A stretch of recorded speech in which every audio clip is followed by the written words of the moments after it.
Student, आज हम solve करेंगे 10th क्लास 6.2, क्योंकि इससे पहले मैंने 6.1 की थ्योरम डाल दी है और 6.1 सॉल्व कर दिया है। तो आज सॉल्व करेंगे 6.2 का क्वेश्चन नंबर फर्स्ट। क्या दिया हुआ है? ये एक ट्रायंगल बना हुआ है,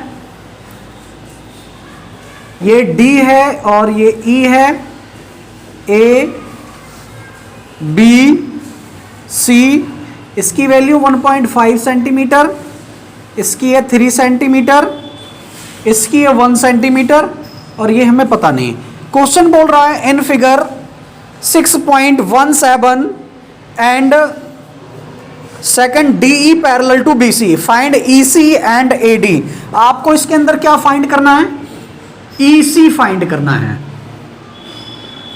तो जो मैंने थ्योरम डाली हुई है थेस थ्योरम, उस थ्योरम के अकॉर्डिंग DE पैरेलल है BC के, DE पैरेलल है BC के, DE पैरेलल BC, ये गिवन में है।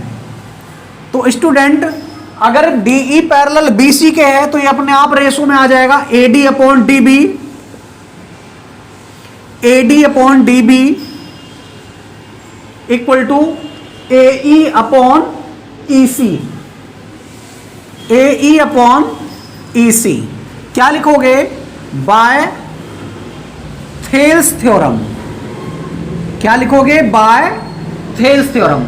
थेल्स थ्योरम की वजह से ये प्रोपोर्शनल में आ जाएगा AD upon DB equal to AE upon EC, क्योंकि BPT थ्योरम ये कहती है कि किसी भी ट्रायंगल के अंदर अगर एक साइड दूसरे के पैरेलल है तो इनकी जो साइडें हैं, जो भुजाएं हैं, वो समानुपातिक हो जाएंगी, बराबर रेशो में आ जाएंगी। तो AD क्या है? 1.5, DB क्या है? 3, AE क्या है? 1, EC हमें निकालना है। तो बाय क्रॉस मल्टीप्लाई कर देते हैं, EC into 1.5 equal to 3 into 1, 3। तो EC क्या आ जाएगा बेटे? 3 अपॉन 1.5, और इसको हम कट करेंगे तो 1.5 दूनी 3, यानी 1.5 इंटू 2 कर देंगे तो क्या आ जाएगा? 2। तो EC हमारे पास क्या आ गया? 2 सेंटीमीटर। नेक्स्ट क्वेश्चन,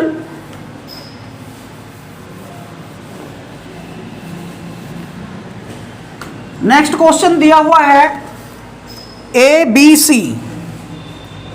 ट्रायंगल है, ABC, यहां A है, ये B है और ये C है, और ये D है और ये E है, यानी DE पैरेलल BC। AD दिया नहीं है, DB है 7.2 सेंटीमीटर, AE है 1.8 सेंटीमीटर और EC है 5.4 सेंटीमीटर। आपने क्या करना है? सिंपल, इन ट्रायंगल ABC, त्रिभुज ABC के अंदर, त्रिभुज ABC के अंदर D समांतर है BC के। तो जब D समांतर है BC के तो क्या होगा?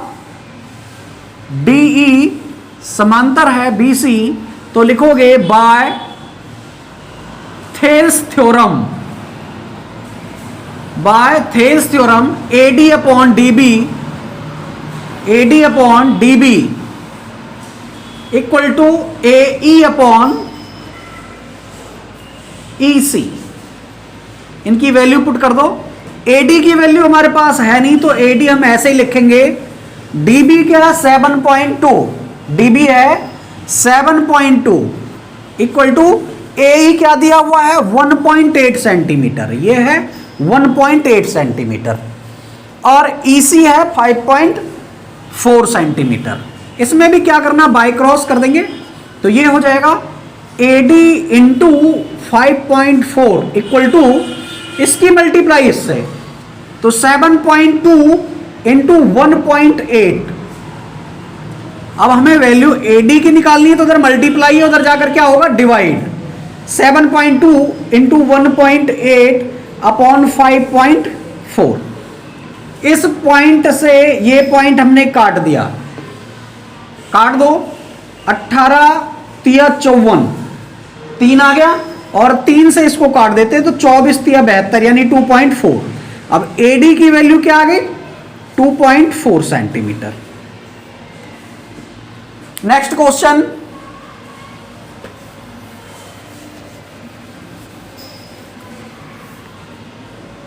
अगला क्वेश्चन दिया हुआ है, E and F are point on the side PQ and PR respectively of a triangle PQR. For each of the following cases state whether EF parallel QR। आपको बताना है क्या EF parallel QR है या नहीं। क्या दिया हुआ है? PE 3.9 सेंटीमीटर, EQ दिया हुआ है 3 सेंटीमीटर, PF दिया हुआ है 3.6 सेंटीमीटर एंड FR दिया हुआ है 2.4 सेंटीमीटर। ट्रायंगल कंस्ट्रक्ट कर लेते हैं। ये ट्रायंगल कंस्ट्रक्ट कर लिया,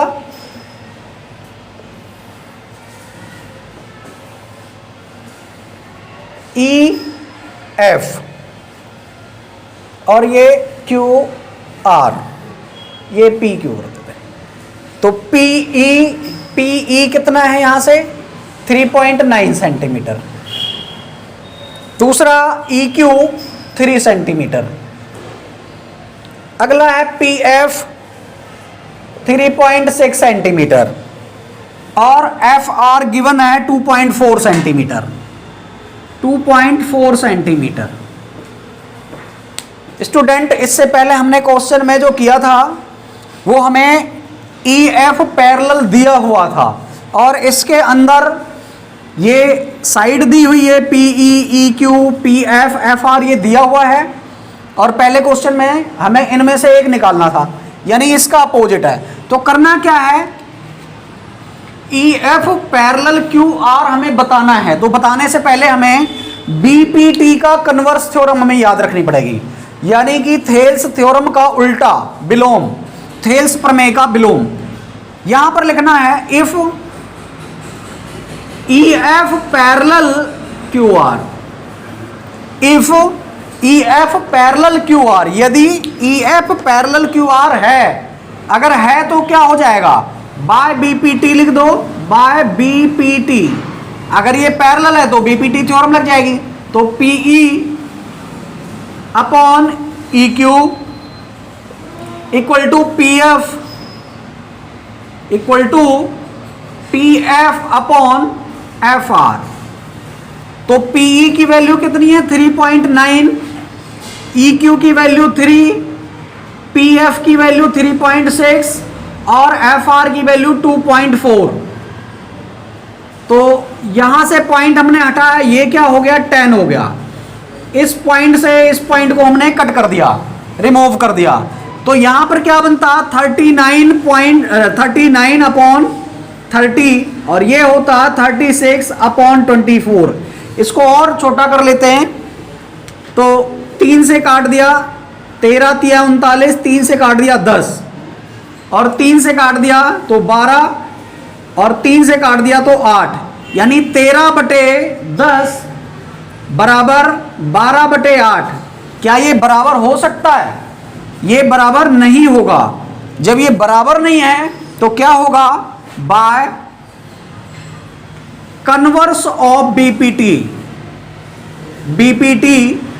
EF पैरेलल नहीं है QR के। आपको ये साइन यूज करना है, EF पैरेलल नहीं है QR के। अगर ये बराबर आ जाता तो EF पैरेलल होता QR के। आपको ये सारे क्वेश्चन खुद सॉल्व करने हैं, 2 क्वेश्चन बचे हुए हैं। अगर कोई प्रॉब्लम आती है तो आप मुझे कमेंट बॉक्स करिए और मिलते हैं नेक्स्ट वीडियो में। तब तक के लिए जुड़े रहिए AKT ब्रिलियंट कोचिंग के साथ। जय हिंद, जय भारत।